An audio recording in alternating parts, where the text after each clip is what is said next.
دیکھیے صدقہ دو قسم کا ہوتا ہے، ایک صدقہ نافلہ اور ایک صدقہ واجب۔ ایسا ثواب کرنا نہ کوئی فرض ہے نہ واجب، کمپلسری نہیں ہے۔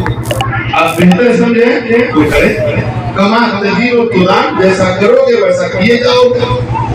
تو اب ظاہر ہے کہ جب ایسا ثواب کرنا ہی فرض و واجب نہیں ہے بلکہ ایک مستحب مستحسن اور اچھا طریقہ ہے، اچھا کام ہے، تو اب اس کے ضمن میں جو بھی کار خیر، خواہ وہ قرآن پاک کی تلاوت کی شکل میں ہو، محفل پاک کی شکل میں ہو، درود و سلام کی شکل میں ہو، تسبیح اور تحلیل کی شکل میں ہو، کھانے پینے کی شکل میں ہو، یعنی خلاصہ یہ ہے کہ وہ مالی عبادت ہو یا بدنی عبادت ہو، کسی بھی قسم کی عبادت ہو، اگر وہ نفلی چیز ہے تو یقیناً اس کا اجر و ثواب اس عبادت کرنے والے کو بھی اللہ عطا فرماتا ہے، اور جس مرحوم کو اس کا ثواب کی ساتھ کرتا ہے اللہ انہیں بھی اس کا اجر و ثواب۔ چنانچہ فقہ حنفی کی ایک زبردست کتاب ہدایہ، آپ نام یاد رکھیں گے، ہدایہ فقہ کی بہت ہی مشہور کتاب ہے، اور تقریباً تمام مکتبے فقہ کے مدرسوں میں اور عام طور پر دینی لائبریریوں میں یہ کتاب زینت بنی ہوتی ہے۔ اس کتاب میں صاحب ہدایت تحریر فرماتے ہیں ان الانسان له ان يجعل ثواب عمله لغيره صلاة او صوما او صدقة او غیر ذلك، یعنی اللہ نے ایک مسلمان کو اس بات کا حق دیا ہے کہ وہ اپنے کسی عمل کا ثواب اپنے کسی مرحوم کی روح کو ایثار کرے، یہ حق دیا ہے۔ اسی طریقے سے 10ویں صدی ہجری کے مجدد ملا علی قاری رحمۃ اللہ تعالی علیہ حدیث کی مشہور کتاب مشکات المصابیح کی شرح عربی زبان میں مرقات المفاتیح کے اندر تحریر فرماتے ہیں اتفق اہل السنہ والجماعہ علی ان الاموات ينتفعون من صغیر الاحیاء۔ اہل سنت و اہل حق کا اس بات پر اتفاق ہے کہ اللہ تعالیٰ مردوں کے عمل کا فائدہ زندوں کے عمل کا فائدہ مردوں کو عطا فرماتا ہے۔ یقیناً قرآن پاک پڑھنا یہ کوئی فرض و واجب عام حالت نماز میں فرض ہے، آپ جانتے ہیں کہ فرض ہے نماز کے اندر، لیکن خارج نماز میں اگر تلاوت ہو رہی ہے تو یہ کوئی فرض و واجب نہیں ہے۔ اب آئیے آنے کی بات میں کر رہا ہوں، حدیث پاک پہلے سن لیجیے تاکہ آپ کو یہ بات اچھی طرح سمجھنا ہے، بہت مشہور حدیث پاک ہے۔ اس حدیث پاک کو متعدد محدثین نے اپنی اپنی کتابوں میں نقل کیا، غالباً مسلم کے اندر بھی ہے، مشکات کے اندر بھی ہے کہ اللہ کے رسول کی عہد پاک کے ایک صحابی جن کا نام سعد ہے، کیا نام ہے بولیے؟ سعد بن عبادہ، باپ کے نام عبادہ، باپ کا نام اور ان کا نام سعد۔ اتفاق سے ان کی والدہ کا انتقال ہوا، اللہ کے رسول ابھی باحیات تھے، حیات ظاہری میں، تو حضرت سعد کی والدہ کا انتقال ہوا، نبی کی بارگاہ میں پہنچے، دھیان سے سنیے، نبی کی بارگاہ میں پہنچے، کہا یا رسول اللہ ان ام سعد قد ماتت، یا رسول اللہ سعد کی ماں یعنی میری ماں کا انتقال ہوا، میری ماں کا انتقال ہو گیا، فَأَيُّ الصَّدَقَةِ أَفْضَلُ، حدیث پاک کے شبد لفظ سنیے، اَيُّ الصَّدَقَةِ أَفْضَلُ، یا رسول اللہ کون سا صدقہ افضل ہے، بہتر ہے، کون سا صدقہ کروں جس کا فائدہ ہے؟ تو نبی صلی اللہ علیہ وسلم نے ارشاد فرمایا الماء، اس کا پانی کا صدقہ، پانی کا صدقہ۔ اچھا ہم لوگ یہ سمجھتے ہیں کہ صدقہ کرنے کے لیے پیسے خرچ کرنے کی ضرورت ہے، نہیں۔ ابھی کچھ دن پہلے میں سفر کر رہا تھا، ایک عورت کو جو ضعیفہ تھی عمر دراز تھی، وہ کیا کری، اس نے دیکھا کہ ایک عورت آ رہی ہے عمر دراز، گاڑی میں ٹرین میں جگہ نہیں ہے، مگر ایک عمر دراز عورت کھڑی ہو گئی اور ایک جوان عورت کو جگہ دی، بیٹھنے کے وہ عورت اپنے اسٹیشن پر اتر گئی، ایک دوسرا آدمی آیا جو اس سے کم عمر والا تھا، وہ عورت بیٹھی ہوئی تھی، اس طرح دوسرا آدمی اس کو بیٹھنے کے لیے جگہ دے، اب تیسرا آیا اس کو بیٹھنے کے لیے جگہ دے، غالباً یہ کشن گنج کی بات ہے، یقین جانیے اس عورت سے ایک شخص نے پوچھا کہ آخر آپ عمر دراز ہیں، آپ دوسرے کے لیے جگہ خالی کر رہے ہیں، آخر معاملہ کیا ہے؟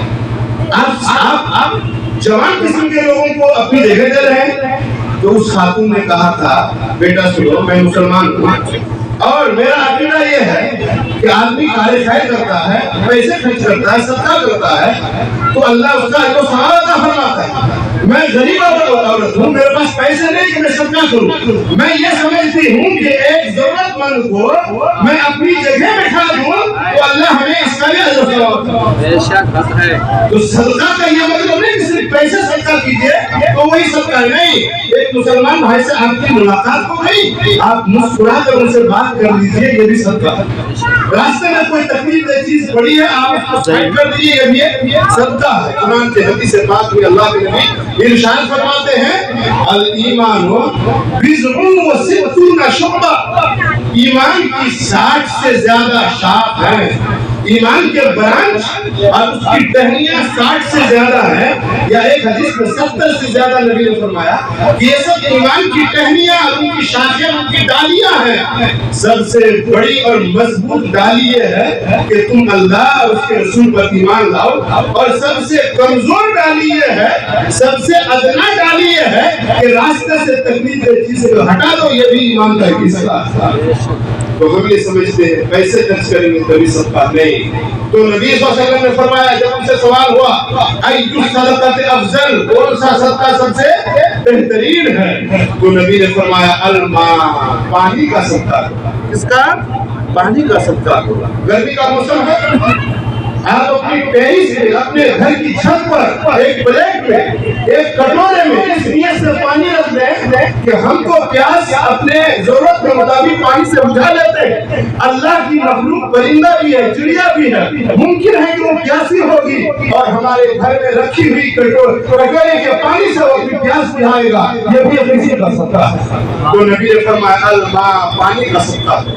پھر ہوتا کیا ہے؟ حدیث پاک کے الفاظ ہے حضرت سعدی میں عبادہ گھر جانے کے بعد فحفر لها بیرن، حدیث پاک فحفر لها بیرن، کنواں کھدوایا، پانی کے لیے ایک کنواں کھدوا دیا، اور کنواں کھدوانے کے بعد کہا هذه لأم سعد، اور کیجئے گا کیا کہا هذه لأم سعد، یہ کنواں ام سعد کے لیے یعنی میری ماں کے لیے ہے۔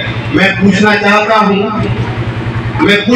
ہوں آپ سے، کیا حضرت سعد کی ماں قبر سے پانی پینے کے لیے کنویں میں آئے گی؟ کیا ان کا نزول ہوگا وہاں؟ نہیں۔ گویا کہ ایک صحابی یہ نظریہ دے رہے ہیں کہ کنواں میں کھود رہا ہوں اور اس کنویں سے فائدہ اٹھانے والے اللہ کے بندے ہوں گے، اور اللہ کے بندوں میں مسافر بھی ہوگا، غریب بھی ہوگا، اجنبی بھی ہوگا، مسلمان بھی ہوگا، غیر مسلمان بھی ہوگا، حاجت مند بھی ہوگا، مالدار بھی ہوگا، ہر قسم کے لوگ اس پانی سے فائدہ اٹھائیں گے، اور اس کا اجر و ثواب اللہ میری والدہ کو عطا ہوتا۔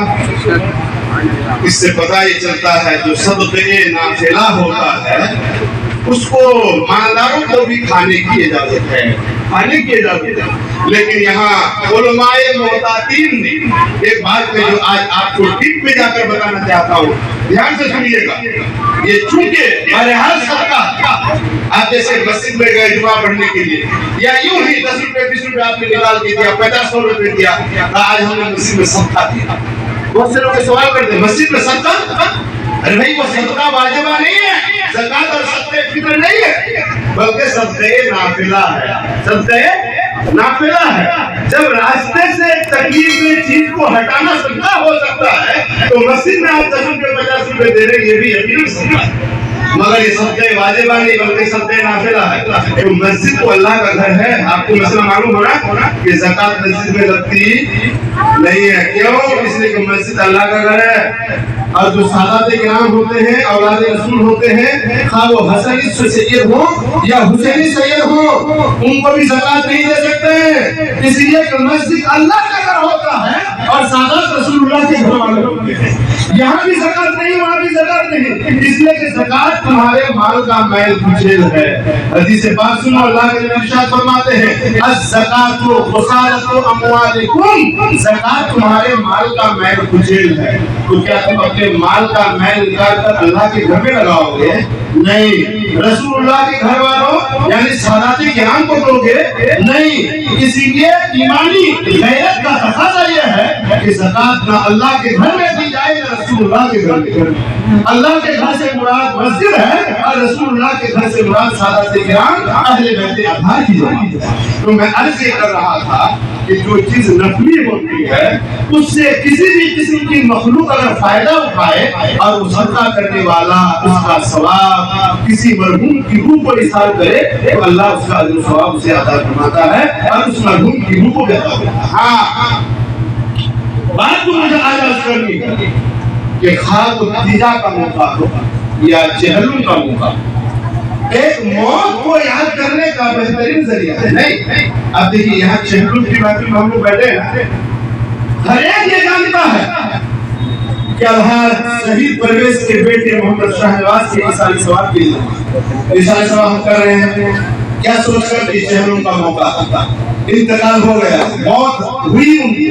اس کا مطلب وہ آدمی جو ابھی کچھ دن پہلے یہاں دکان میں بیٹھے رہتے تھے اور کسٹمر ان کے پاس آتا تھا، ہزاروں لوگ ان کو جانتے ہیں، وہ آج ہم سے رخصت ہو گئے، کل ہمیں نہیں جانتے۔ موت کو یاد کرنے کا موقع ملا کہ بتائیے، موت کو یاد کرنے کا موقع ملا، ایسی محفل سے موت کو یاد کرنے کا موقع ملتا ہے۔ اور ساتھ ہی ساتھ چونکہ یہ ایک غم کا موقع ہوتا ہے، مگر ایک بات اور بتا، غم مسلمان کے لیے کسی کے انتقال پر 3 دن سے زیادہ جائز ہے۔ لا یحل للرجل ان یہجر اخاہ، اس بات میں آ رہا ہے کہ کسی مسلمان کے لیے کسی مسلمان کے انتقال پر 3 دن سے زیادہ غم منانا، شوق منانا یہ جائز نہیں ہے۔ ہاں عورت ہے اگر اس کے شوہر کا انتقال ہو جائے تو 4 ماہ 10 دن وہ عدت وفات گزارے گی، وہ مکمل 130 دن ان کے لیے غم اور شوق کیا جائے گا۔ اس لیے ان ایام میں عورت کو خوشبودار تیل لگانا منع ہے، زیور پہننا منع ہے، اور اسی طریقے سے ایسا کپڑا پہننا جس سے زینت کا اظہار ہو اور اس کے سجنے کا مفہوم سمجھ میں آئے، اس طرح کے کپڑے پہننے سے منع کیا گیا ہے۔ تو کہنے کا مطلب کیا ہے کہ جب غم کا موقع ہوتا ہے تو غم کے موقع پہ وہ خوشی والا سما نہیں ہونا چاہیے، وہ خوشی والا منظر نہیں ہونا چاہیے۔ جیسے عقیقہ ہے، ختنہ ہے، شادی ہے، آپ جب دعوت کرتے ہیں کسی کو تو بہت خوش ہو کر دعوت کرتے ہیں۔ جس کی شادی ہونے والی ہے وہ اپنے کسی دوست سے ملتا ہے تو کچھ ایسی بات کرتا ہے اور خوشی کی بات چھیڑ دیتا ہے اور اپنے مستقبل کے عزائم کو بتاتا ہے، اور جہاں رشتہ ہونا ہے اس رشتہ دار کی خوبی کو بیان کرتا ہے، یہ بھی خوش ہوتا ہے، خوشی بانٹتا ہے، کئی خاندان میں خوشی تقسیم کرتا ہے۔ تو یہ موت کی محفل کو سجانے کے بعد، اصحاب ثواب کی محفل کو سجانے کے بعد موت کو یاد کیا جاتا ہے۔ ظاہر ہے کہ موت کو یاد کرنا ایک غم کا موقع ہوتا ہے، اس میں غم کے موقع پہ اس طریقے سے احترام نہ ہو جو ہم شادی کے موقع پر احترام کرتے ہیں، اور اس طریقے سے ہم پارٹی کا احترام نہ کریں جو پارٹی ہم شادی بیاہ خطبے کے موقع پر کرتے ہیں، اس لیے وہ ایک خوشی کا موقع ہوتا ہے۔ اسی لیے فقہاء کرام نے یہاں تک لکھا ہے کہ غم کے موقع پر شادی کے طور پر دعوت کرنا، اس طریقے پر شادی کے طور پر دعوت کرنا یہ بدعت ہے، بدعت قبیحہ ہے، اور یہ اس طرح سے آدمی کو اس قسم کی دعوت سے بچنا ہے۔ میں نے آپ کو پہلے بتا دیا کہ طریقہ کیا ہے، وہ طریقہ نہیں ہونا چاہیے جو شادی بیاہ کے موقع پر ہم خوش ہو کر دعوت۔ ہاں اصحاب ثواب کا موقع ہے، آپ اصحاب ثواب کے لیے ان کو بلا رہے ہیں کہ آئیے فلاں کا اصحاب ثواب آج ہے، قرآن پاک کی تلاوت کا اہتمام ہوگا، ذکر و اذکار ہوگا، واعظ و نصیحت ہوگی، درود شریف پڑھا جائے گا، اس کا ثواب کی روح کو پہنچایا جائے گا۔ اور پھر آپ نے ان لوگوں کو بلانے کے بعد جو آ گئے ہیں اپنے گھر میں، اللہ نے جو توفیق دی ہے آپ نے بنا کر کھلا دیا، کوئی بھی اس کو غلط نہیں کر سکتا ہے، کوئی بھی اس کو غلط نہیں کہہ سکتا ہے۔ یہ تو 40 دن کے بعد کی بات میں کر رہا ہوں، ابھی انتقال ہوئے 3 دن نہیں ہوئے ہیں،